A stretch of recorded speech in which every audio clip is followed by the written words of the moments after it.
The kingdom burned under a sky of crimson fire, screams and chaos flooding the streets. Amid the invasion, a desperate knight abandoned the battlefield, not to save himself, but to protect the Empress, his twin sister. But Empress Jaylee was no helpless royal, the youngest swordmaster in history, a gray mage of the Ivory Tower and a war hero feared across the empire. She met the threat with calm steel in her eyes. If the enemy truly came for her neck, they had chosen the wrong prey. Jaylee, once hailed as a hero and powerful mage, was equally infamous as a tyrant, having overthrown the kingdom of Hain at 16 through a bloody rebellion. Her twin brother, Valin, urged her to flee, but she refused, revealing he was never truly her closest aid. Their tense exchange was cut short when the Emperor's forces stormed in, led by a man who had long awaited her downfall. Accusing her of unchanging arrogance even as the empire burned, he vowed to dethrone her. Jaylee, unfazed, threatened to feed his soldiers to her dragon, cripple him, and keep him as her captive. Valin stepped in to protect Jaylee during a sword fight, revealing surprising skill, but she insisted on facing the enemy herself. The duel was fierce, with the attacker insulting Valin and eventually knocking him down. When Valin recovered, Jaylee had already defeated the foe, until a dragon arrived, darkening the sky. The wounded enemy, called Jaylee the hero of the people, admitted to summoning ancient beings and launched one final attack. Jaylee defended both the castle's magic and herself, but the blow cost her an arm. Amid a devastating dragon assault, she resisted retreat until Valin called her by her childhood nickname for the first time in decades. He lamented his past inaction but affirmed his bond with her before futilely facing the dragon's flames. As the kingdom burned and death closed in, Valin's final wish was to protect his sister, given another chance. A voice called for him to wake, and he opened his eyes to find himself alive, decades in the past, in the body of his 17-year-old self, long before the kingdom's fall. Valin was stunned. Rudy, who had died in the Great Purge, now stood alive before him. When he asked the year, she said it was spring of imperial year 1073, the first year of Empress Jaylee's reign. Valin realized this was just before the Great Purge, when imperial relatives would try and fail to overthrow Jaylee. She would hunt them down without mercy. In his past life, Valin survived as her twin brother, but Rudy was killed as a warning. Valin knew the Great Purge was just the start. Rebellions and purges would eventually destroy the empire. He couldn't involve himself in ruling. Jaylee had killed her own kin for the throne, and if he showed weakness or became a threat, she would kill him too. He had him appear uninterested in power while secretly stopping her tyranny from ruining the empire. The answer came to him. He had done this before. In his past life, he lived as a scoundrel away from imperial politics, vowing never to return, but now he had no choice. The Great Purge would begin today, and Valin had no time to waste. He tossed books to the floor, startling Rudy, then grabbed a wine bottle and spat it out in disgust. That's when he realized he needed to find the traitor's letters. Valin quickly found the letters and threw them into the fire. His half-brother stormed in, demanding answers, but Valin simply called him dear half-brother and questioned his uninvited arrival. Valin lounged on the sofa with a wine bottle as his half-brother accused him of betrayal and destroying the letters. Calling him a traitor for sharing the Emperor's blood, they drew their weapons and sentenced him to death. Knights stormed in, capturing the rebels. Valin suddenly smashed a wine bottle over his brother's head, leaving the room in stunned silence. Valin mocked the rebels, making them panic and flee. The knights, realizing he wasn't with them, told him to return to the palace and avoid magic or sword training for his safety. Valin dismissed them, demanding better wine instead. The knights saluted and took his half-brothers away, and he kicked one as they passed. He breathed a sigh of relief, knowing a moment's delay could have caused disaster. Rudy crawled out from under the table in tears, asking if he was hurt. He assured her he was fine and apologized for scaring her. She sensed his odd behavior but chose not to question it. He thanked her loyalty and hurried off to the imperial wine cellar. Valin knew his actions were reckless, maybe even foolish, but in this moment, they were necessary. One last task remained before the Great Purge began. Valin moved quietly through the empty corridor, his footsteps echoing faintly against the stone floor. The silence was unsettling, and he wondered why there was no one in sight. His unease grew as he approached the Empress's winery, pushing open the heavy door and stepping inside. The place was unusually dark, shadows stretching across the walls. Without warning, something leaped at him from the gloom. Valin instinctively stepped back, narrowly avoiding the attack. His eyes adjusted and recognition struck him. It was one of the undead hunting dogs that Jaylee had personally created. The beast's glowing eyes locked on him, and he realized the danger he was in. A thought crossed his mind. Could he use magic in this young, untrained body? He had never tested it before. He glanced quickly at his hands, uncertain but desperate. The dog let out a deep, threatening growl and lunged forward again. In the next instant, Valin summoned every ounce of willpower and cast flickering, blooming flame. A fierce beam of fire shot forth, striking the beast squarely. The dog howled in pain, its body igniting in roaring flames. The acrid stench of burning fur filled the room. Without waiting to see if it would rise again, Valin turned and sprinted toward the far door. When he reached it, he paused to check his surroundings. No one had seen him use magic, a crucial relief. If word got out, his position would be in jeopardy. He slipped inside another chamber and found himself surrounded by rows of newly stored wine bottles neatly arranged. There, standing with a small bottle in hand, was a maid. Valin recognized her instantly. In his previous life, this very maid had been involved in a failed assassination attempt on the Empress. She had once served the young princess, but turned against the crown after her master's capture. She had poisoned the Empress's wine, hoping for revenge. When the plan failed, Jaylee in her fury had sent the princess's body back to her family, ensuring their hatred for the throne. That single act had ruined any possibility of peace with their powerful noble house. Valin knew he could not allow history to repeat itself. He stepped out from the shadows and told the maid to stop. She flinched at his sudden appearance, her grip tightening on the bottle. He asked her to set it down, but she refused, her voice cold, declaring she served only one master. With a sigh, Valin said that was unfortunate, then suddenly raised his voice, shouting for guards and claiming there was an intruder in the wine cellar. The maid's eyes widened in shock before she lunged at him with a knife. Valin reacted without hesitation, casting sharp, piercing flames. The fiery magic struck her, knocking her to the ground, injured. Just then, the knights burst in, weapons drawn. They ordered her to surrender, and Valin strode past without a backward glance. The following day, Empress Jaylee presided over court. She gazed at the maid with disdain, remarking on her audacity to sneak into the wine cellar in an attempt to poison her. The young princess stepped forward, pleading for mercy. She explained that the maid had been with her since childhood, acting only out of loyalty. Jaylee listened but revealed she already knew. She declared that since the attempt had failed, the maid would be permitted to take her own life rather than face execution. She handed the maid a cup of wine, promising that her family would be spared from punishment. Her gaze then shifted to the princess. She demanded to know why the princess had joined the rebellion. The princess confessed that her brother had become a sword expert at the age of 25, leading a failed rebellion the year before, which resulted in his execution. Before more could be said, a young boy stepped forward, accusing Valin of also receiving rebel letters. Valin cursed inwardly. This accusation might be enough to draw dangerous attention. He quickly turned to Jaylee, denying the claim. Mocking the boy, he pointed out that he was the same coward who had fainted after being struck with a wine bottle. The boy shouted back, calling Valin a liar. Jaylee raised her hand for silence. She commanded everyone present to drink from the wine cups before them. One by one, they obeyed. Moments later, the boy collapsed, dead from poison. Valin exhaled in relief. It seemed Jaylee was prepared to let the matter pass. But then her eyes fixed on him, sharp and probing. She asked why he had been in her wine cellar in the first place, and how he had known an assassination attempt would occur. Valin froze where he stood, his thoughts racing.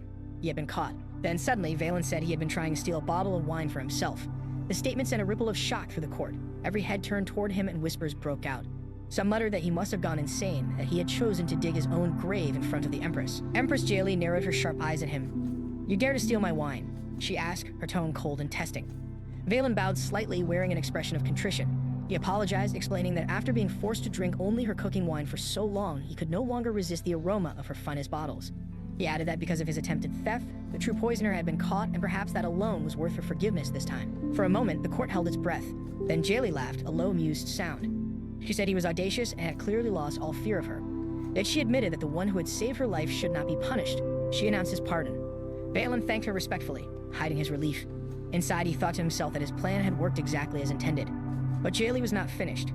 She remarked that she had heard troubling reports from her maids and knights, that he had burned his letters, discarded all his books, and thrown away his sword. She advised him not to try reclaiming those things again. Valin remained silent. Jaylee ended the court session, saying she was tired, and the hall immediately filled with murmurs and whispers. He guessed that most people now believed he had lost his mind entirely. That suited him well. In truth, he only needed one person to see him as harmless, Empress Jaylee herself. Later that day, at the Platinum Knights training grounds, the sun bore down on the armored men running laps. The commander barked orders, shouting at them to run faster. One knight gasped that he was out of mana, but the commander simply told him to keep going until he collapsed. Meanwhile, Valin sat comfortably on the sidelines, sipping wine while Rudy poured for him. He observed Jaylee's merciless training style, pushing knights to their limits, while he lounged without breaking a sweat. Jaylee walked among the exhausted knights, scolding them for being weak and demanding more effort. As the training continued, a knight approached Valin. He remarked that Valin looked like he had drunk too much. Valin replied coolly that he wasn't drunk at all and considered it a fine opportunity to be provoked. The knight smirked and taunted him, saying he was surprised Valin had survived even after raiding the Empress's wine cellar. He called him a drunkard and a scoundrel. Valin smirked back, remarking that the knight must be a pathetic fighter if he couldn't handle such training without whining. The knight's expression darkened. He said he had heard that Valin abused maids and harassed women within the palace. He warned Valin to restrain himself and leave the grounds quietly. Rather than be offended, Valin decided to turn the dirty rumors to his own advantage. He casually asked the knight whether he had a younger or older sister.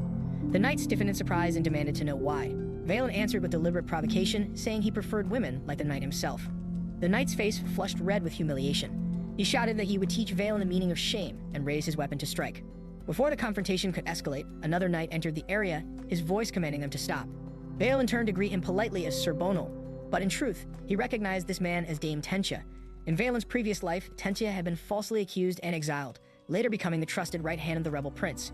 Dame Tentia looked between the two men and asked what was going on. Valin was quick to respond, claiming that the other knight had insulted him by calling him a drunkard and a scoundrel. The knight protested angrily, saying Valin had insulted his family first, specifically his sister. His hands trembled with rage. Valin's thoughts soured. This was bad. He hadn't realized the man actually had a sister. The knight demanded they settle it right then with a direct fight.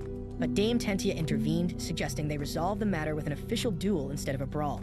Valin readily agreed. Tentia, acting as the senior knight, said the duel would take place on Friday and personally promised to obtain permission for Valin to train with a sword until then. Valin accepted, thinking it was the perfect arrangement for his plans. When Friday arrived, the training grounds were buzzing with energy.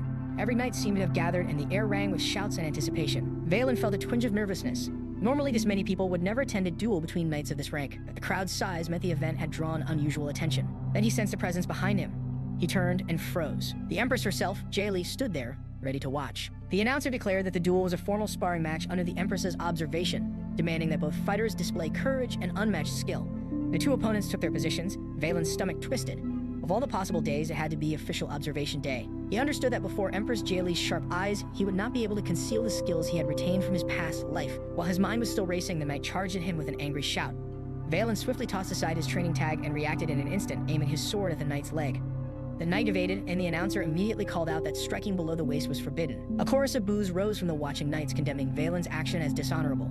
He feigned ignorance of the rule and offered an apology. The knight scoffed, saying it was the most basic rule in existence.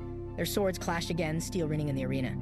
The knight grinned mockingly, remarking that Valin was holding up better than expected. He even taunted Valin about introducing him to his sister. Valin responded with a remark that only stoked the knight's fury further.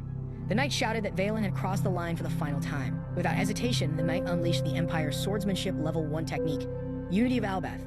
Valin recognized it instantly. The technique caused every muscle in the body to expand at once, fueled by mana and released explosive force. The sheer power behind the blow sent Valin stumbling backward, almost off balance. He realized the technique was a fearsome combination of mana infusion and physical enhancement. The knight came at him again, swift and relentless. Valin knew that failing to block this next attack would mean death. In that moment, he channeled mana to reinforce his own body and met the assault head-on. The sudden resistance shocked the knight, and from the corner of his eye, Valin noticed the Empress observing with interest. The duel continued, Valin calm and collected, the knight seething with rage. With precise footwork and calculated counters, Valin eventually forced the knight so far back that he nearly fell from the ring. Breathing hard, the knight accused Valin of secretly undergoing mana training. Several other knights murmured doubt, claiming Valin had never been trained in such arts. Valin denied the accusation outright, telling them not to cover their own lack of skill by blaming him. Still, the head knight's eyes lingered, convinced he had seen mana in play.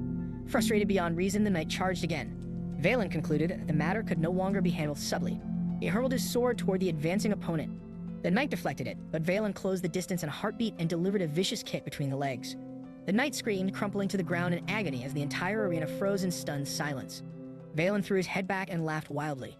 Someone beside the Empress called the act disgraceful, but Valin, unbothered, declared himself the victor as the knight writhed on the ground. The head knight began to reconsider his suspicion, deciding perhaps he had been mistaken about the mana usage. The referee reminded Valin of the no below-waist rule. Valin smirked and argued that he had not used his sword for the attack, so it did not violate the regulation. He also pointed out that it was surely more shameful for a royal with no formal sword training to use the Empire's ultimate knight technique. The Empress's voice cut through the commotion, ordering the proceedings to stop. She called Valin forward. He ascended the steps, bowed, and offered her a formal greeting. She expressed her wish that he would train with care. Valin put on an expression of gratitude, pretending to be moved by her words, though her true thoughts remained hidden to him. She reminded him that royals did not, by tradition, learn swordsmanship, and that restriction applied to him as well.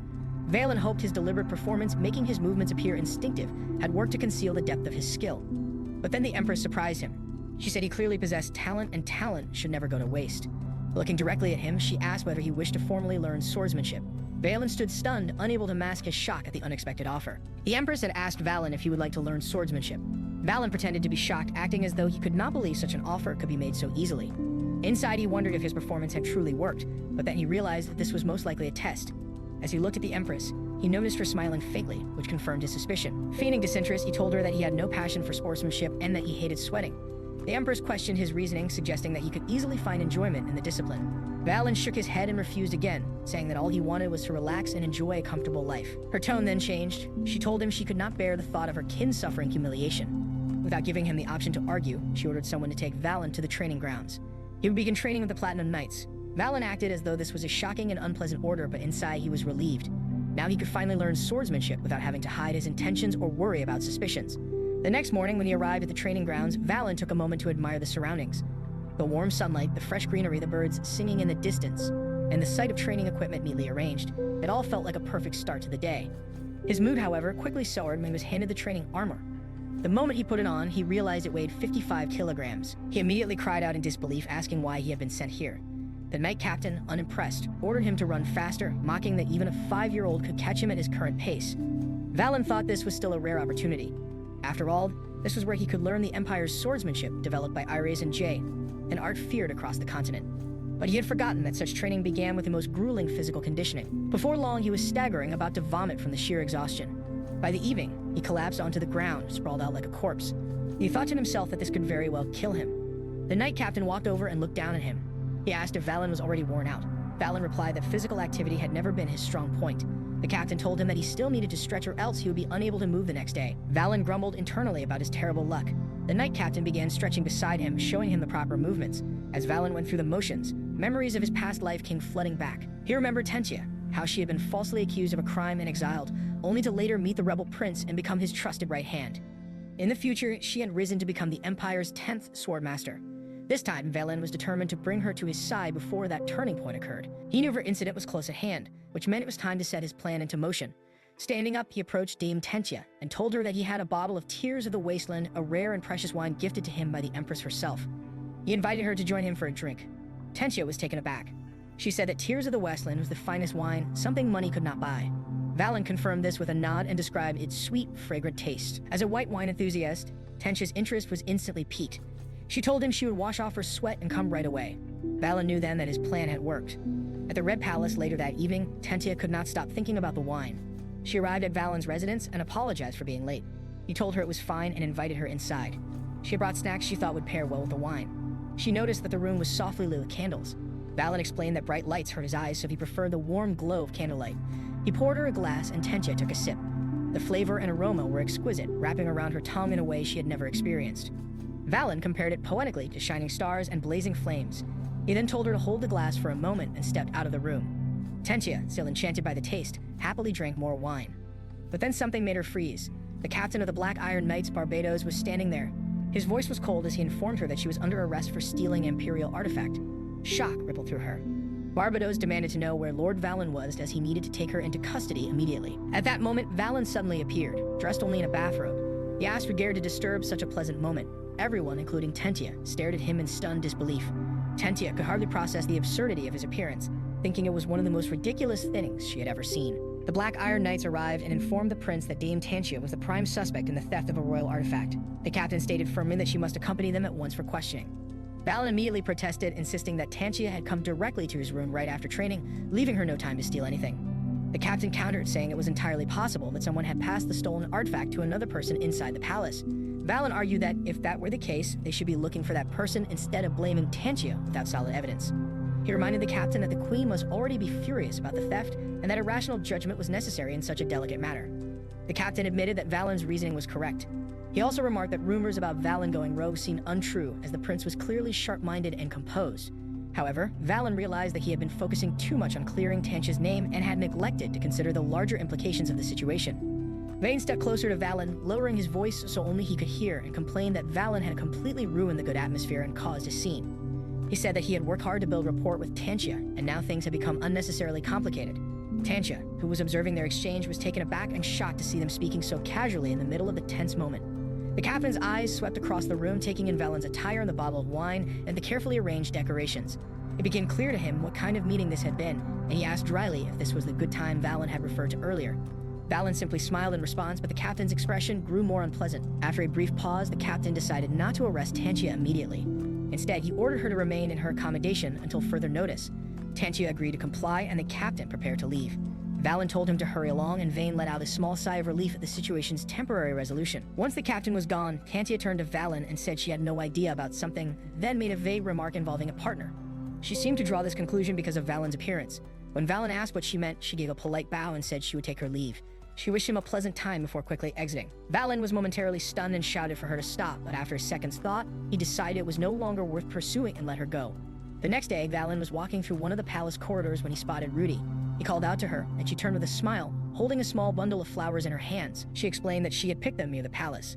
Valin asked why she was there, and Rudy told him that a friend who worked in the palace had asked her to deliver a package outside the city earlier that morning. Rudy noticed that Valin seemed to be in a noticeably better mood than before. She remarked that he must be feeling relieved about something.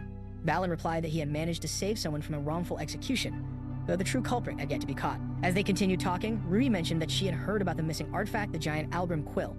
Hearing this, Valin thought about the quill's history. It was a legendary object once belonging to Algrim, a traveler who had journeyed across the world. The magical quill was said to be able to draw accurate maps entirely on its own. Valin began reasoning aloud. The thief was likely one of the palace servants, as they would have the easiest time smuggling the artifact out without drawing attention. He speculated that a servant would be unlikely to leave the palace alone with such an item. Instead, they would probably hand it to a trusted friend who could move freely, such as a royal maid disguising it as an urgent delivery or harmless package. Then a sudden thought struck him. He recalled Rudy telling him she had delivered a package outside the city that very morning. His mind quickly connected the dots. Rudy froze in place, her eyes widening in shock as she realized what Valin might be thinking. Rudy stood frozen, shivering with fear over what she had done. Her voice trembled as she told Valin that he must report the matter immediately. She insisted that he should be the one to handle it himself. Valin asked her where she meant, but Rudy quickly warned him of the danger. She said that if word got out, he could be accused of smuggling artifacts. She reminded him that his reputation within the court was already not good, and that such an accusation would only make it worse. Valin stepped closer, gently holding her hands and telling her to calm down. He assured her that he would handle the matter himself and that she should not worry about it. He then asked her for the name of the friend she had helped earlier. Rudy hesitated but finally revealed that it was Banton, a servant stationed at the Western Palace. Valin said he understood and told her there was only one thing she needed to do for him. Rudy asked what he meant, but Valin did not answer immediately. At the Western Palace, Valin made his way to the servants' quarters. As he approached, he overheard two servants speaking in hushed, urgent voices. One admitted they had no idea what to do now. The other muttered angrily about a reckless fool who had meddled with the artifact, saying they should have taken smaller, less noticeable items instead. Hearing this, Valin allowed himself a small smile, thinking that the thief talked far too much.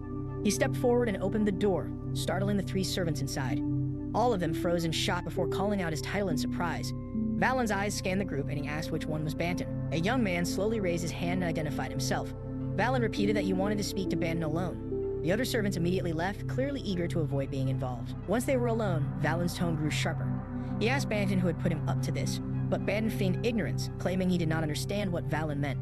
Without hesitation, Valin summoned sharp, searing flames that forced Banton to his knees in pain. In desperation, Banton tried to lash out, but Valin moved quickly, delivering a hard kick to his face and ordering him to stop. He accused Banton of embezzling public funds and tampering with royal artifacts, demanding to know if he really believed he could get away with it. Banton's lips curled into a laugh. Valin narrowed his eyes and asked what was so amusing. Banton replied that there were rumors painting Valin as cold-blooded, someone who would even sell his half-siblings if it suited him. But here he was showing sentiment after all. He went on to say that he had no intention of dying alone, warning that Rudy's life was in his hands. Valin asked if Banton thought he would simply stand by and let that happen. Banton scoffed, mocking him by pointing out that no knight would follow his orders anymore. Before Valin could respond, the door opened and Tantia strode into the room. She announced that she had heard the man who framed her was here. Banton's expression changed instantly, his confidence shaken. Valin told her that her timing was perfect and ordered her to take care of Banton. Tantia agreed without hesitation, stepping forward. Banton stammered, trying to beg for more time, but she silenced him with a cold command to be quiet before striking him with a brutal kick to the face. At that moment, Ruby entered the room. She remarked that the knight had been too quick in her actions. Valin greeted her calmly. Rudy bowed her head and apologized, saying she had caused trouble by not realizing that Banton was such a scoundrel. Valin told her firmly that it was not her fault. There were all kinds of scum in the world, he said, and Banton had approached her with bad intentions from the very beginning. She should not let it weigh on her heart. Even so, Rudy admitted that it still hurt. She had believed Banton to be a friend, and the betrayal cut deeply. Valin glanced out the window and saw the Black Iron Knights approaching. He told Rudy to head back first, and she agreed, leaving quickly. Valin then told Tantia that she could stop, but by then, Banton had already been beaten badly. She said it was still not enough and that she wanted to make him truly regret his actions. Valin stopped her again, saying there was a more urgent matter at hand. She asked what could be more important. Valin explained that if he were caught by the knights now, it would all be over. He needed to move quickly and recover the stolen artifact before that happened. He was certain there was only one place where shady deals involving stolen goods would be conducted. Together, Valin and Tantia made their way through the city until they stopped in front of a door. Valin pushed it open. The damp, heavy air inside made Tantia wrinkle her nose, and she remarked that it smelled like stagnant water. She asked where they were heading. Valin opened another door ahead of them and told her to guess.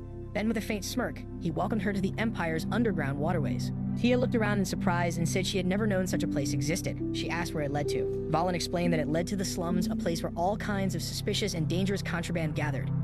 Tia said she understood, but then she asked how he knew so much about the underground waterways, since she doubted he had ever been outside the palace. Valin was momentarily startled by her question, but he quickly regained his composure. He told her she did not need to know that. He then explained that the underground waterways stretched beneath the entire capital, hidden from the eyes of ordinary people. That was why they could be used to secretly transport illegal magical tools or regions without detection. Taya listened carefully, intrigued by the information. Valin added, almost casually, that the waterways were also the shortest route to sneak from the palace to the casino. Taya's eyes widened in shock, and she immediately told him that such behavior was disrespectful. She thought the route was not particularly suspicious, but it was still reckless to use it in such a way. Valin, however, thought that it did not look suspicious at all. They continued walking through the damp, winding passages of the waterways. Tia began to lose track of time and wondered aloud how long they had been walking. The twisting tunnels felt like a maze, and she could no longer sense their direction. Valin finally said they had arrived. Ahead of them stood a ladder leading upward. Tia asked what the place was, but Valin told her he would go up first and instructed her to wait until he called for her. She agreed without hesitation. Valin climbed up the ladder, moving quietly. As he reached the top, he paused, listening to the sounds above. From the noises, he guessed there were 3 people. He decided it would be an easy encounter. When he emerged from the opening, 3 people were indeed standing there. They turned to him and demanded to know who he was. Valin calmly drew his sword and asked if they truly wanted to know. In response, the 3 men brandished their knives. 2 of them lunged forward, but Valin's movements were swift and precise. In less than a second, both attackers fell, killed instantly. He then pointed his sword at the remaining man, who stared at him in terror. Valin remarked that the man still seemed curious about his identity. The man immediately dropped to his knees, begging to be spared. He swore he would do anything. Valin questioned him about a package that should have arrived 3 days earlier. He described it as being the size of 2 palms. The man quickly replied that he had indeed seen it. It was wrapped in light brown paper, and their boss had personally come to take it. Valin asked where the boss was now. The man answered that he was at the hideout in the slums. Soon after, Valin, Tia, and the man were walking through the filthy streets of the slums. The ground was uneven and littered with debris. Tia wrinkled her nose in disgust and told Valin to watch his step, warning him about the bad condition of the road. Valin thought to himself that the slums were even worse than he had imagined. He felt a strong surge of anger and silently vowed that he would one day sweep this place away completely. Suddenly, the man leading them bumped into someone. The stranger scolded him, telling him to watch where he was going. The man quickly apologized. Valin also told him to be careful. Then the stranger looked at Valin, recognized him, and immediately bowed, addressing him as my lord before apologizing again. They eventually reached their destination. The man pointed ahead and said that this was the hideout. Taya let out a breath and said they had finally arrived. Valin stood still for a moment, scanning the place with a calculating gaze. The man then said he would take his leave. But before he could go, Valin suddenly grabbed him, his voice dropping into a deep, furious tone. He called him a pest and accused him of preparing a gang inside the hideout. Valin realized then that the person the man had bumped into earlier was actually part of the gang. Without hesitation, he hurled the man aside. Tia, he called. Yes, your grace, she answered immediately. The man, now terrified, pleaded for his life, saying it was all a mistake. But Valin did not show mercy. His sword flashed, and the man was beheaded in an instant. Valin thought it was despicable, but if the gang had chosen to reveal themselves like this, then he could only consider it a fortunate turn. With cold determination, he drew his sword once more and began walking toward the hideout. Valin drew his sword, his expression cold and calculating. He thought that if the gang members were going to reveal themselves so openly, it would work perfectly in his favor. He moved toward the hideout entrance without hesitation. Inside, the gang was waiting, their knives gripped tightly in anticipation. One of them, curious about the commotion outside, leaned toward the door and peeked through a narrow crack. The movement was his last mistake. Valin's sword shot forward like lightning, piercing a man through before he could even shout. Valin's mind was focused. He thought that any approach to an enemy stronghold must be made with absolute caution. Without wasting another second, he raised his boot and kicked the door wide open. The hinges groaned as it slammed back against the wall. Inside, the people turned to him, their expressions twisted with anger and outrage. With calm precision, Valin summoned his magic. Flickering blooming flames materialized in his palm, 5 blazing orbs glowing with lethal heat. He hurled them toward his enemies, and the air erupted into fire. Flames consumed the wooden walls, and smoke began to swirl upward. The heat was suffocating, and several gang members collapsed unconscious before they could escape. Outside, Tantia waited. She saw smoke rising and quickly asked what had happened. Valin stepped out briefly, his tone casual as if nothing serious had occurred. He told her it seemed there had been a small fire and assured her not to worry. Then, without another word, he turned and walked back into the burning building, telling her firmly to wait where she was. The inside of the hideout was now a chaotic mess. Firelight flickered across the walls, and the smell of burning wood and cloth filled the air. Valin moved with deliberate steps, scanning the room for the gang's leader. Suddenly, something came hurtling toward him from the shadows. A man rushed forward, swinging a heavy axe and shouting incoherently. Valin instantly recognized the telltale signs: wild eyes, erratic movements. They were high on some kind of drug. He didn't flinch. With a swift, controlled motion, he kicked the man hard, sending him sprawling to the ground. Before the man could recover, Valin's sword flashed, ending his life in an instant. Then Valin noticed another figure standing in front of a wardrobe. The man's posture was tense, his stance too deliberate. He was guarding it. Valin narrowed his eyes. The man spoke first, asking which gang Valin belonged to. Valin ignored the question entirely. His thoughts were sharp. Now that Tantia was safely outside, there was no reason to hold back. It was time to finish this. He tightened his grip on his sword and channeled his strength. Using Empire Swordsmanship level 1, Unity of All, he unleashed a devastating slash. The blade cut through the air with overwhelming force, striking down every enemy in its path. Bodies fell in a single blow, lifeless before they hit the ground. But the power came at a cost. Valin could feel the strain tearing through his muscles and draining his mana. This was a technique far too demanding for the body of a 17-year-old, but he did not falter. When the attack ended, he saw that the man guarding the wardrobe was still alive. He was trembling, his legs unsteady, yet he made no attempt to flee. His eyes met Valin's with a resigned certainty. The man spoke again, saying he knew someone with Valin's skill would never let him escape. She stepped closer, his voice calm but edged with authority. He revealed his identity. He was Duke Valin, and demanded the package that had been delivered here. The man hesitated for only a moment before confirming its existence. Valin advanced toward the wardrobe. His hand reached for the handle, ready to open it, but before he could, the man who had been bowing suddenly lunged forward with surprising speed. Valin reacted instantly. He twisted his body and drove his sword backward, piercing the man through the chest. Blood spattered the floor as the man gasped, his strength fading rapidly. Even as death took hold, he clung desperately to Valin's feet, as though trying to stop him from reaching the wardrobe.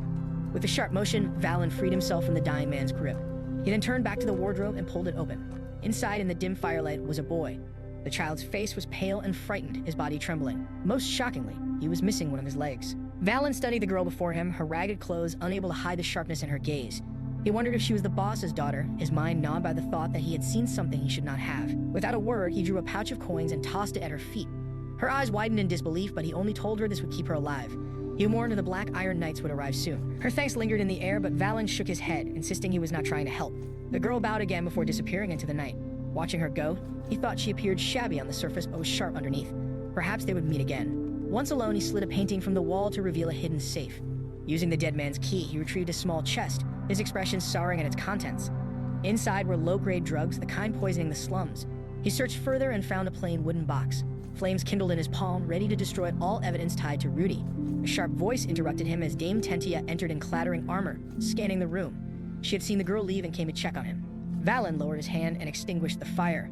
He greeted her, noting her relief, and she asked if he had found it. His thin smile carried quiet pride. She hesitated, revealing she doubted him, and his brow twitched before he told her to take the box and report it as her own achievement. She was shocked, protesting that it was his work, but he suggested perhaps he should take the reward himself as his entertainment funds were running low. Her expression hardened before she smirked and seized the box, thanking him. He thought that one day, by Jaylee's side, this woman would reach the rank of Swordmaster, a pillar of the Empire. The crimson carpet stretched endlessly as Valin walked through the castle halls. He opened gilded doors, wondering why Jaylee had summoned him. Inside, the chamber was filled with vibrant flowers like a greenhouse. The young Empress greeted him warmly, saying she had been waiting. Valin bowed, hiding unease, and she mentioned Dame Tenchia's report, noting his advice had helped. Realization struck him that the righteous knight had given the credit to him. He forced a smile, claiming Tentia had mastered humility. Jaylee's gaze sharpened as she disagreed. A chill swept down his spine, and he believed this was his death sentence. Dropping to his knees, he begged for mercy, but her serene smile told him otherwise. She said he was too valuable to waste in the Red Moon Hella Palace and appointed him as her advisor, summoning him often for counsel. His breath caught in suspicion, thinking she wanted him close to watch him. Her eyes softened as she recalled their shared past. She reminded him of when she allowed her half-siblings to take their own lives and how he caught the maid who poisoned her wine. Reviewing the list, she found all the culprits had ties to her enemies except for him. He was her only blood relative who had not tried to kill her. Valin's heart jolted at the memory. She admitted it pleased her more than she could express. At 17 years old, she clung tightly to even a single ally. Steeling himself, Valin rose and bowed low, pledging his gratitude for her grace and promising to serve as her advisor with all his strength. Jaylee's smile remained gentle yet carried steel as she warned that if he failed in his duty, she would be the one to take his head. Valin forced a calm smile and accepted her words. The night draped over the palace, and his chambers glowed softly under the flicker of lamplight. His maid assisted him quietly. Her movements were clumsy and her face pale. She apologized and turned to see Rudy, who lowered her head in shame, calling herself a worthless maid and lamenting that he went to such lengths for her. Valin chuckled, adjusting his sleeve, telling her not to worry since everything had worked out and his appointment as advisor was thanks to her. Tears welled in her eyes, though they carried relief, and she bowed deeply in gratitude, her voice thick with emotion. She hesitated before asking where he was going at such an hour. His smile turned sly, his eyes glinting with something sharper than simple mischief. He told her he was going to catch a mage. The intent in his voice carried both confidence and danger, as if the hunt ahead was more than a simple task. The night glowed with golden light as Valin stood before the grand gates of Casino Hope. Its walls sparkled with wealth, music, and laughter pouring into the streets. Adjusting his silver mask, he smiled faintly. So this was Hope. He entered the grand hall, where smoke filled the air and greed hung heavy. Cards shuffled, dice rolled, and fortunes rose and fell amid cheers and groans. Golden chandeliers lit the polished floors as Valin observed everything. Soon, a sharp-eyed woman approached him with quiet intent. She approached with authority, warning that weapons were forbidden. Yet with a faint smile, she admitted exceptions could be made for him. Valin asked how she recognized him, and she answered simply. His white fire hair and golden eyes marked the dragon bloodline of Soleteris, impossible to hide. Valin met her sharp smile with caution. When he asked who she sought, she spoke of the nightmare of gold, the one destroying casinos. Calm and steady, Valin told her to take him to this figure. Though surprised by his boldness, she agreed and led him into the dark corridors. The hallway grew colder and quieter as she led him into the VIP chambers. The noise of the main hall faded, replaced by a new scene. A blue-haired girl sat at the gambling table, moving with effortless grace.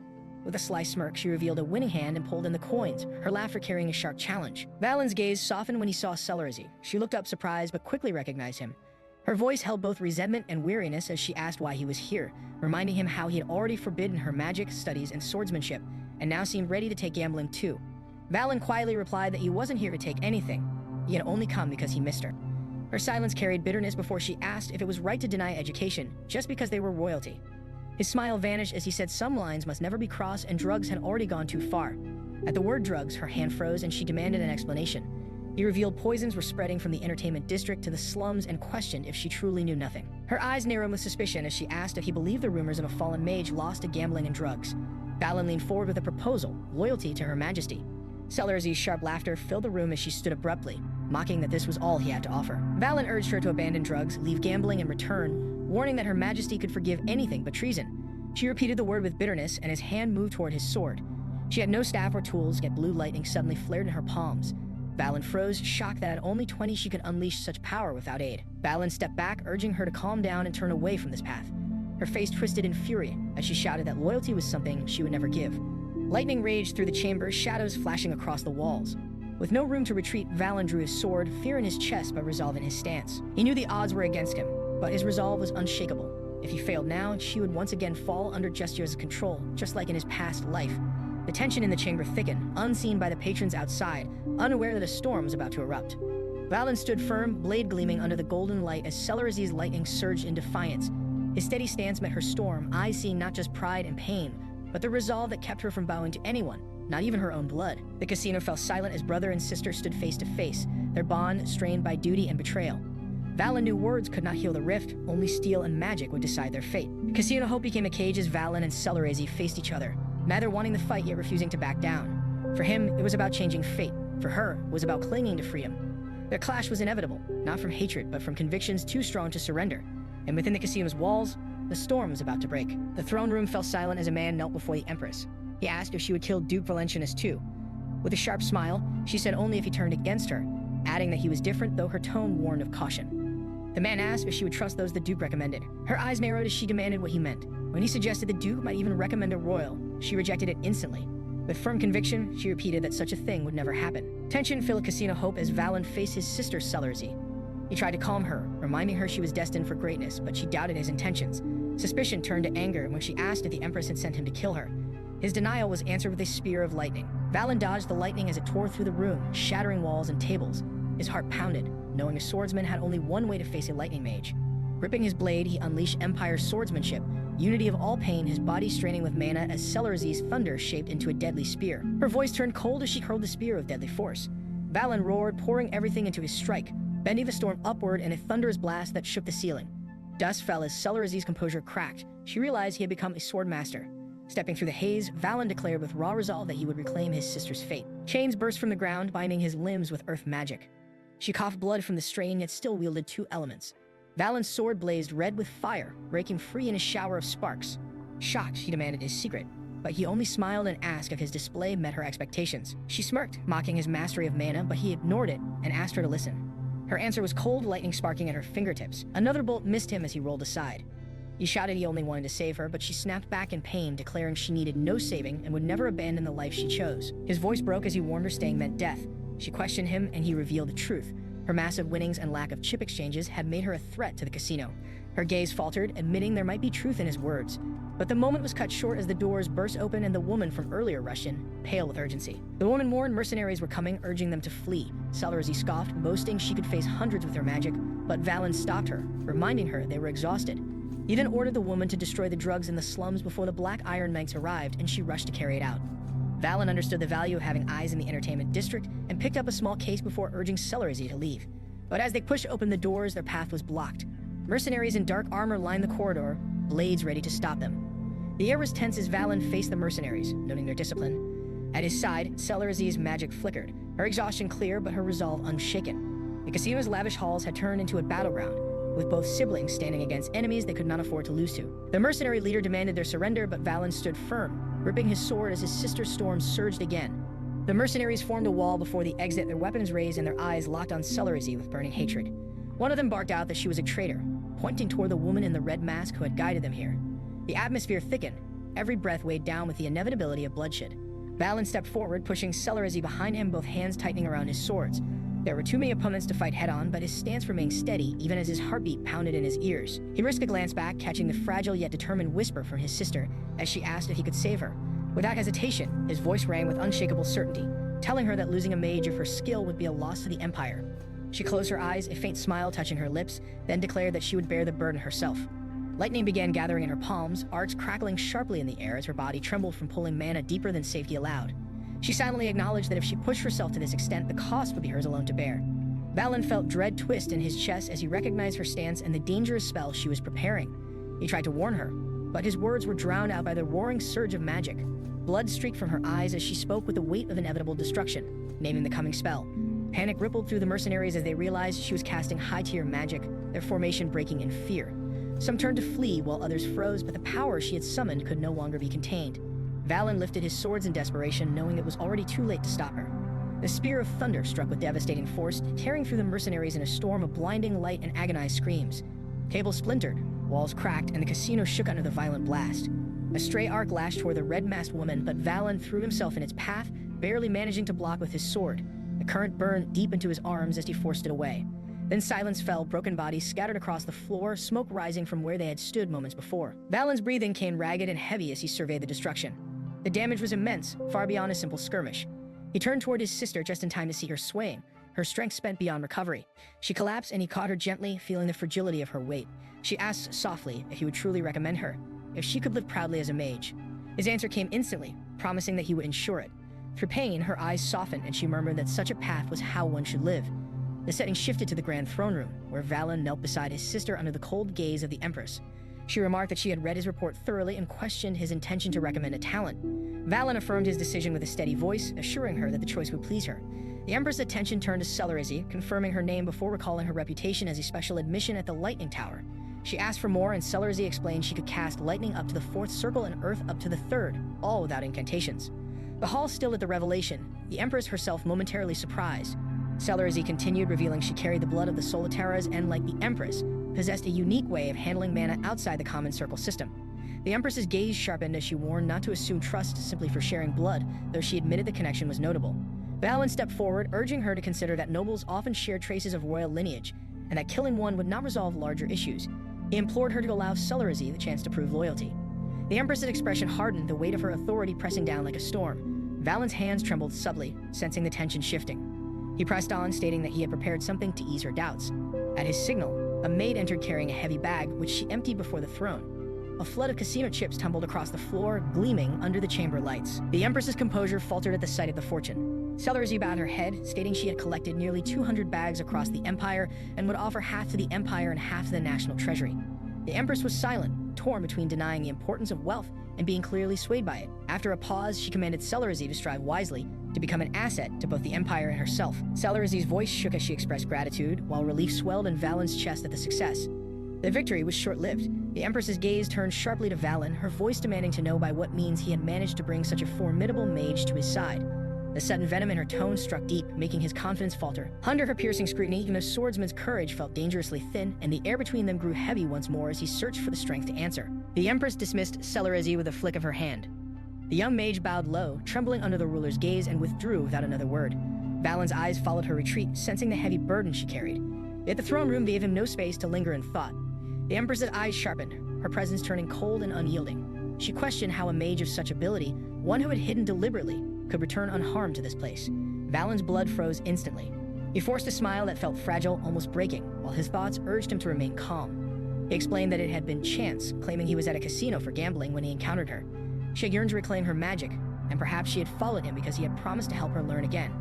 The Empress's eyes narrowed at the suggestion, suspicion clear in her look as she evaluated his words. Her question cut deeper, asking why such a person would trust him when his reputation was so abysmal. Valin's smile widened despite the pounding of his heart, answering that while his name carried disgrace, she had spared his life before. The mage had placed her trust not in him directly, but in the mercy she represented. Silence hung heavy until the Empress allowed a faint, amused breath. She admitted he knew well how to make others desire to believe his words and lowered her voice into something sharper. The Empress then informed him that in 4 days Marquis Flanitius would visit with his wife. Valin felt his breath seize, alarm flooding his thoughts. His mind revisited the Marquis's history, a noble whose power could rival kings. His sister, once an imperial concubine, had died giving birth to her son Aquinas. Returning home, the Marquis had been attacked by assassins, losing both Aquinas and his wife. Consumed by rage, he had accused the throne and triggered civil war, plunging the empire into years of unrest. Now with this meeting looming, Valin lowered his head and concealed his unease, vowing to ensure the Marquis's visit would pass quietly and without incident. The Empress smiled, satisfied with his answer, but her tone hardened as she announced Dame Tenchia's appointment as his escort knight. Valin was caught off guard as the throne room doors opened and a woman clad in shining armor entered, kneeling. She declared her appointment as his exclusive knight by the Empress's order, signaling her role as both guard and watchful eye. Though Valin realized her appointment served as surveillance, he recognized the advantage of having a knight beside him.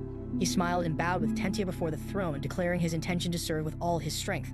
The Empress's gaze remained unreadable as she admitted he never failed to surprise her, warning she would be watching closely and urging him not to disappoint her. Later, the scene shifted, revealing a desperate man kneeling before Valin. It was Duke Aquinas, his expression heavy with urgency as he pleaded for help. Aquinas revealed a newborn child, no more than days old. Valin's stomach twisted as realization stirred. Aquinas, voice trembling, named the boy his son, yet admitted his birth had not been registered. Valin's fury erupted, declaring that in these times, when noble bloodlines were tightly controlled, such an unregistered birth was treason punishable by the execution of both parents and child. His anger filled the hall, declaring even he was now in danger because of this reckless act, before Tentia restrained him, urging calm. Aquinas lowered himself further, forehead to the floor, begging that if Valin spared the child, he would raise him in secrecy so that none would know of his existence. Valin's voice became icy, demanding how he could ensure the boy would never become the spark of rebellion. Aquinas faltered, unable to respond, while Valin pressed his argument that a child of noble blood would always be a potential weapon in the wrong hands, even without intent. Seeing the Duke pale, Valin's hand moved toward his sword, declaring that the law required the seed of rebellion to be cut without mercy. Aquinas clung to him, pleading desperately for the boy's life. Tenchia's voice intervened again, asking if there truly was no other way. Valin paused, considering the possibilities, and finally admitted there might be one. He suggested falsifying the boy's birth records, a statement that sent shock through the room and made Aquinas look up in sudden hope. Valin explained that if the boy were not recorded as a duke's son, but instead as the child of Marquis Flanitius, the entire issue would dissolve. The birth would be reported only after Aquinas inherited the marquisate, at which point the boy would be accepted as the rightful heir. Relief and joy flooded Aquinas' expression as he embraced the child, praising Valin for his brilliance and promising never to forget this favor. Valin dismissed the gratitude coldly. Tentia exhaled in quiet relief, seemingly content that a solution had been reached. Yet Valin's mind darkened again as he considered the dangerous implications. If he knew of the boy's existence, there was a chance the old Marquis might already be aware as well. The thought struck him sharply, bringing the weight of fear back upon him like a blade pressed to his throat, for secrets of noble blood rarely stayed hidden for long, and in the Empire, every secret carried the seed of war. Valin sat apart from Dame Tentia and Duke Aquinas, sunk into his sofa, his thoughts in turmoil. The child's presence had shifted everything. If Marquis Flanitius already knew about the illegitimate heir, the road ahead would be dangerous. What appeared like a tearful family reunion might truly be the spark of civil war. Flanitius takes Aquinas and the child. Garrulous, enraged, sends an assassin. The Marquis seizes it as proof and rises in rebellion. Even without the child, the incident could still be his weapon. Valin closed his eyes, gripping the armrest. He knew he had to uncover the Marquis' true intention before acting. By evening, the three stood beneath the fading sun, watching the horizon drown in red and gold. Aquinas gazed toward the distance, his voice edged with unease, wondering why the man was not here yet. The silence shattered with the sound of rushing wings as two figures descended from the clouds, riding scaled beasts whose landing shook the ground beneath their feet. One man dismounted with practiced ease, stepping forward with a presence that pressed like iron upon the air. He introduced himself as Marquis Flanitius, his hand extended in greeting. Valin clasped it, forcing calm into his tone as he welcomed the man. His gaze slid toward Aquinas, already calculating. Before Valin could finish his thoughts, the Marquis released his grip, turned, and swept Aquinas into a fierce embrace, laughter breaking into tears, declaring that his nephew had grown and would soon become his son. Aquinas stiffened while Valin and Tentia froze in place at the unexpected display. The embrace ended, yet Flanitius' eyes turned sharp, shifting toward Valin and Tentia with deliberate weight. He inquired about the procedure for renouncing succession rights. Tentia answered with formal poise, though unease flickered in her gaze, confirming that the Emperor, the notary, Duke Valentinus, and Duke Aquinas had signed and it would take effect at midnight. Flanitius smiled at Aquinas, remarking that he had signed a loan, which he found admirable. Valin's thoughts spun. Was he mistaken? Was Flanitius truly just a doting uncle blinded by emotion? He dismissed the thought, knowing sentiment was dangerous now. He gave Aquinas a subtle cue to speak. Aquinas hesitated before straightening and revealing that he had a hidden child. A maid stepped forward carrying the infant. Silence deepened around them. Flanitius' eyes widened while Aquinas continued, explaining the mother's death in an accident and his intention to take responsibility for raising the child himself. Valin studied Flanitius closely, waiting for a revealing expression. But Marcus knelt, hands trembling as they touched the child's cheek. He seemed overwhelmed, tears welling in his eyes as he spoke of the joy of their family being together again. His shoulders shook as he drew Aquinas close, whispering thanks in a voice thick with emotion. Aquinas' own eyes softened with relief. Valin's tension eased slightly, thinking perhaps he had misjudged the man, perhaps he was only a grieving figure holding onto what remained of his family. Seeing opportunity, Valin stepped forward. He addressed Flanitius about the matter of the child's birth registration, to be completed at the capital's church the next day, after which Flanitius should take both Aquinas and the child with him. Valin anticipated resistance due to imperial oversight, planning to persuade him step by step. Instead, Flanitius agreed easily, calling Her Majesty's concerns natural and acknowledging Valin's role as notary.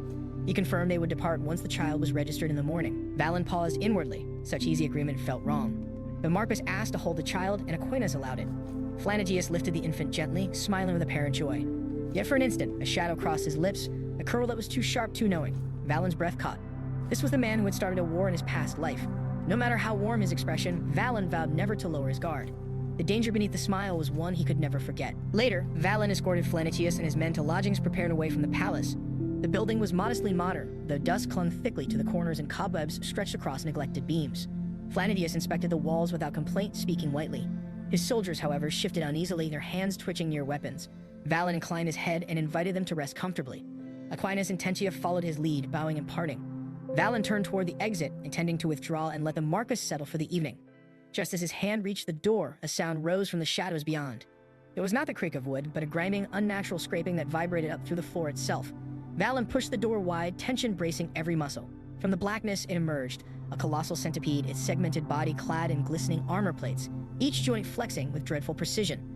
Its many eyes burned red, carrying the promise of bloodshed, and its presence choked the air with the scent of war. The creature's roar was not a mere cry, but a shattering force that shook the hall. Weapons rattled where they hung, and the vibration reverberated through the walls like a drumbeat of doom. In that moment, every gaze locked on the beast. Marquis, knight, and duke alike stood frozen, their bodies struck still by the sheer scale and terror of what confronted them. The fragile calm that had just been built shattered completely, replaced by the rising tide of chaos. The centipede's armored bulk advanced with deliberate steps, each impact resounding through the stone beneath their feet. Its eyes glowed hotter, like embers fanned by a sudden wind, casting streaks of red across the walls. Valin's mind sharpened instantly, recalling too many moments in his past life when such sudden horrors had become the beginning of war. The gathered men and women understood instinctively that this was no ordinary creature, but a herald of conflict, a force capable of breaking their delicate political balance apart. Valin slammed the door shut, feeling the wood groan under immense pressure from outside. The hinges rattled violently as something massive shoved against it. His arms strained to hold the barrier, but the resistance was too great. With a final shattering crack, the frame splintered apart. A monstrous centipede burst through, armored plates glistening and many eyes burning with hungry fire. Valin staggered back, blade half drawn. The creature writhed forward, its screech a grating sound that clawed at the mind like a command. Dame Tentia was already in motion, her sword flashing in the dim light as she stepped to Valin's side. Her stance was sharp and deliberate, ready to strike. Behind them, Marquis Flanitius moved toward the infant's basket. For a heartbeat, suspicion flared in Valin's mind. Could this be a staged attack to steal the child? But Flanitius placed himself before the infant, voice hard with protection. He warned that such a beast was unnatural, not belonging to this world. The centipede reared high, its mandibles clashing like blades, its voice almost shaping words to demand the child. Dame struck first, steel slicing across its carapace. Black ichor spilled, and from the wound erupted a rain of smaller centipedes, scattering across the floor. They swarmed forward in relentless waves. Flanitius' blade moved with surprising precision, cutting through the tide. Chaos erupted in the hall as fighters scrambled to counter the endless, chittering assault from all directions at once. Dame cut down another cluster and called over the noise, asking if Valin recognized the creature. His sword flashed as he replied sharply that it was not from Her Majesty, who despised such filth. His eyes darted to Flanitius with cold suspicion, asking if he knew its origin. The Marquis's face twisted in anger as he cut down more vermin, accusing Valin of suggesting he had summoned them. Words clashed alongside blades, tension rising beneath the din of battle. Valin's weapon pierced the lunging beast, his expression calm yet unreadable. He denied directly accusing the Marquis, but warned caution was necessary. In the same breath, a blade whistled past his neck, cleaving not him but a creature behind him. Flanitius' glare was deadly as he threatened that if harm came to his wife or grandson, Valin would answer for it. Then he turned away, continuing the slaughter, cutting through the swarm with ruthless, measured strikes that betrayed both skill and intent. The battle pressed on, each strike driven by urgency. Valin's mind turned dark, weighing the risk of letting Flanidius live if he was truly the same man who began a rebellion in his past life. Before he could act, Dame shouted, claiming to have found the creature's weakness in the middle segment it was desperately shielding. The giant thrashed wildly, making its defense obvious. Valin gave the order to draw its attention so the vulnerable spot could be exposed. Dame moved without hesitation, slashing high to force the beast upward. The middle segment came into view and Valin charged. His blade came down with crushing force, shattering the chitinous armor. A roar of agony tore through the hall as the creature convulsed. The massive form collapsed, its death throes scattering dust and debris. The swarm of smaller centipedes dissolved into nothing, leaving a tense stillness behind. Yet Valin's instincts warned him that the danger had not passed entirely. Silver residue glimmered faintly on the corpse, forming a magic circle carved into its flesh. Valin's eyes widened with recognition and horror, shouting for everyone to flee. His warning was drowned by the heavens splitting open, unleashing a spear of golden lightning that obliterated the structure. Walls crumbled, fire erupted, and the ground quaked. Valin hit the floor hard, his hearing reduced to a ringing haze. Through it, Dame's urgent voice fought to reach him. Flanidius groaned nearby, battered yet conscious. Aquinas stumbled toward the infant, relief flooding his features as protective wards shimmered around the child, keeping him unharmed amid the devastation. The Marquis exhaled heavily, momentarily relieved. Valin forced himself upright, but the ceiling above groaned ominously. With the deafening collapse, debris rained down. Dame shielded Valin with her body, while Flanicus's wife raised a barrier spell over her family, keeping them alive through the destruction that left the building in ruin. As the dust settled, the survivors caught their breath. Valin's mind churned with frustration at how unpredictable the Marquis' next actions might be in this chaos. Before he could focus further, a figure emerged from the smoke. An armored man, eyes empty and cold, stepped forward with a sword dripping shadows. His voice carried no humanity as he demanded the child's location. The sight of his cracked skin, revealing shifting corruption, told Valin this was no ordinary foe. Dame's blade rose instantly, ready to meet the threat. Valin's mind worked rapidly, questioning why such a corrupted being would seek royal blood. The knight's gaze swept the wreckage, declaring the child absent, before his body warped grotesquely and collapsed into a mass of writhing centipedes. They slithered with eerie purpose toward the debris where the infant lay. Valin's cry tore through the din as he shouted for Aquinas, warning that the enemy sought the child above all else. Aquinas' voice broke as he shouted for his uncle not to approach, his warning cut short by the arrival of another presence. From beyond the smoke came a voice laced with venom, sharp and deliberate as a drawn blade, calling out the name Flanidius. The sound hung in the air like judgment, signaling that this night's violence had only begun and that the true confrontation was yet to come in the wreckage's smoldering heart. Valin's boot crashed into the wreckage, scattering shattered wood and stone in every direction. The impact echoed through the hall, shaking loose more dust from the unstable ceiling. Dame Tentia grabbed his arm, warning him of the danger, but her voice was drowned beneath his fury. He roared that it did not matter, then drove one final kick through the debris. The wreckage split apart, revealing a narrow path ahead. Without hesitation, he pressed forward, his resolve burning through the chaos. The path led into the inner palace where battle raged. Marquis Flanidius fought the infected knight, one arm limp from a poisoned strike, yet his stance unyielding. Sparks flashed from every clash of steel. A sudden brutal kick sent the Marquis crashing to the marble floor, pain etched into his face. Still, he pushed himself to his knees. Watching this, Valin's chest tightened with a realization he had resisted until now. He had been wrong about him. Dame surged past Valin, steel gleaming as she met the infected knight head-on. The clash rang through the chamber. Aquinas' voice cut across the chaos, warning that the enemy's blade carried poison and his uncle had been struck while his aunt had fallen. Valin's pace quickened, rushing toward Flanidius and kneeling beside him. The Marquis' hand had already begun to darken, black veins crawling upward, but the corruption was still early. If treated immediately, there was hope of survival and recovery. Danger surged again before Valin could act. The infected knight lunged toward Dame with terrifying speed. Valin moved on instinct, steel locking against the enemy's darkened blade. The impact jolted through his arms, but his stance held firm. He spoke with cold steel in his voice, naming the roots of the monster's existence. Shoving forward, he drove the creature back a step before striking. His blade pierced its chest, blood spraying, yet the enemy's laughter echoed, deep and chilling in the smoke. Two venomous tentacles burst from the monster's shoulders, glistening with poison. Aquinas cried out a warning, but Valin had no time to evade. He cut through the writhing limbs only to see them regenerate instantly, more vicious than before.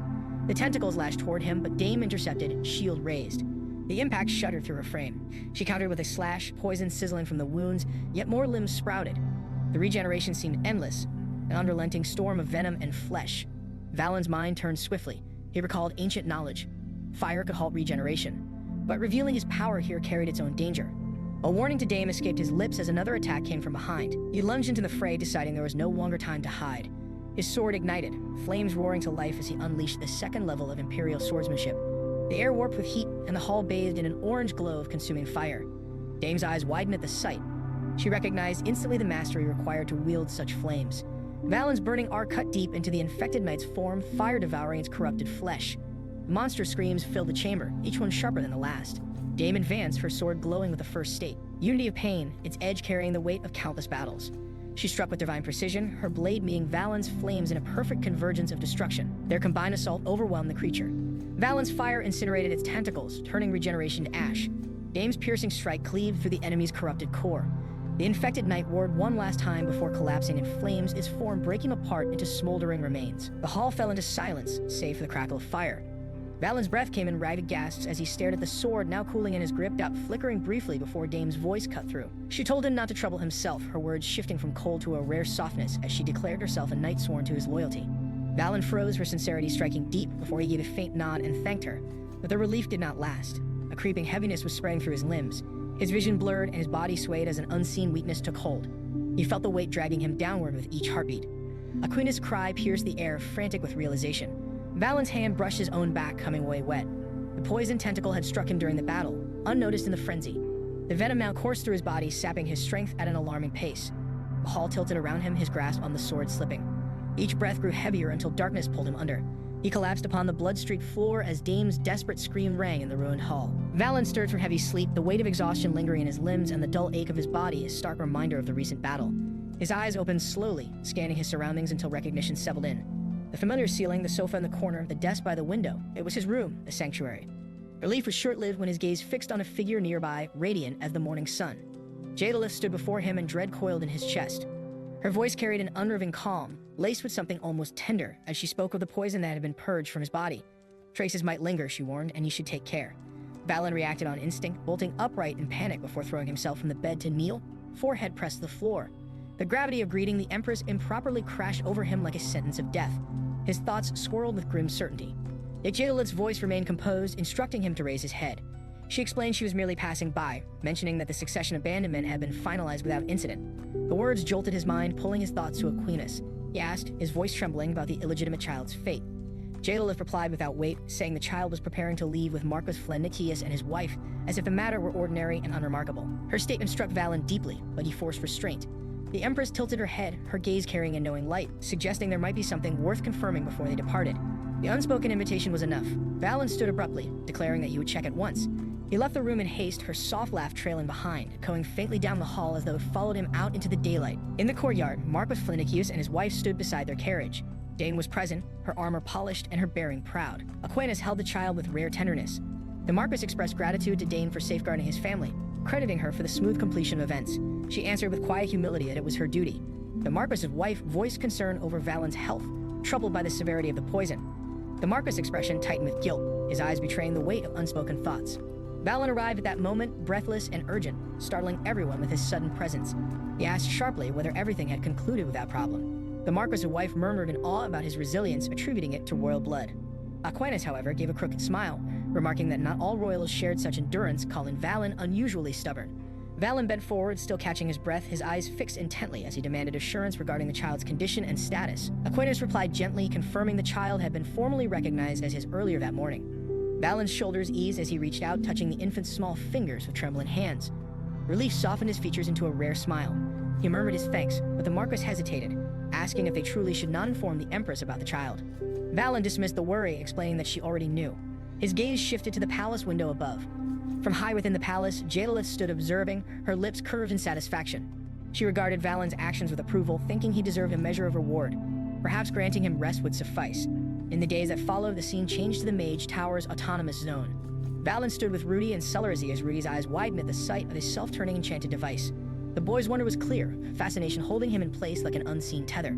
Valin pressed a pouch heavy with gold into Rudy's hands, telling him to explore the streets freely. Rudy almost dropped it in shock at the amount, but Valin's voice cut in with warning that any missing coin would be answered for. Rudy's dismayed cry followed as Valin turned away. Celerzy's lips twitched in faint amusement, likening it to leaving a child in a playroom before work. Valin allowed himself a brief smirk, noting that sparing a soft-hearted boy from danger was simply practical. They approached the tower itself, its pale stone rising into the sky. Celerzy remarked that they had arrived, her voice low as they stepped forward. Valin's eyes sharpened, his voice calm as he signaled readiness.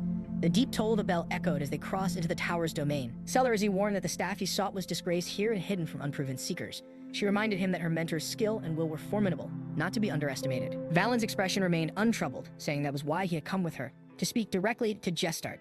She cautioned him again, but his steady gaze met hers with quiet certainty, stating that he never underestimated anyone and that there was always a way forward. They advanced into the great hall, their footsteps the only sound. Its vast, empty space and unusual silence pressed in from every side, the stillness carrying an edge of expectation. His frown deepened at the absence of attendance or activity. Then a voice sliced through the quiet, addressing the palace's infamous duke and questioning his purpose in the Ivory Tower. From the dim edge of the hall, a figure emerged with deliberate steps. She had hair like living flame, eyes bright with curiosity sharpened to a blade's point. Clad in flowing crimson, she stood firmly in their path, her presence alone marking the first challenge they would face within those walls. The woman with hair like fire stepped into the hall, her presence sharp and commanding. Celerizzi stiffened at the sight, bowing deeply as her voice trembled. It had been a while since they last met, and Jestart's gaze softened with familiarity. She remarked on the year that had passed and how much Celerizzi had grown. Valin blinked in recognition, the name clicking instantly. Jestart, the lightning mage. He noted her swift, almost electric movements exactly as he had expected from her reputation. Celerizzi lowered her head, her posture weighed with shame, calling herself an incompetent disciple who had returned in disgrace. Jestart's hands rested gently on her shoulders, countering her words with quiet reassurance. She insisted the fault was hers for not protecting Celerizzi back then. For a brief moment, the stern mask cracked, replaced by warmth as they embraced like family reunited after hardship.